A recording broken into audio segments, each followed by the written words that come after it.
পীর সাহেব নদীর কিনারা দিয়ে যাচ্ছেন, দেখছেন এক বুড়ি কান্দে। তুমি কান্দো কেন? বুড়ি বলছে 20 বছর আগে এই নদী দিয়ে বরযাত্রী আমার ছেলে নতুন বিয়ে করে যাচ্ছিল, তুফানের মধ্যে পড়ে আমার ছেলে আর নববধূ বরযাত্রী পানির মধ্যে ডুবে গেছে। আজ থেকে 20 বছর আগে আজকের সেই দিন, তাই আমি কাঁদতেছি।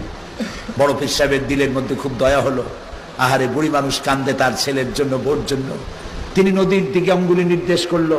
20 বছরের মরে যাওয়া সেই বরযাত্রী আবার জীবিত হয়ে ফিরে এলো। এইসব বক্তৃতা আমরা করি না। আমরা বড় পীর সাহেবকে সম্মান করি, আমরা বড় পীর সাহেবকে মর্যাদা দেই। তিনি আওলাদে রাসূল, তিনি সৈয়দ, তিনি ইমাম হাসান রাদিয়াল্লাহু তাআলা আনহুর অষ্টম পুরুষ। তিনি বিশাল আলেম, বড় আলেম, কুতুবে রব্বানি, মাহবুবে সুবহানি, শেখ মহিউদ্দিন আব্দুল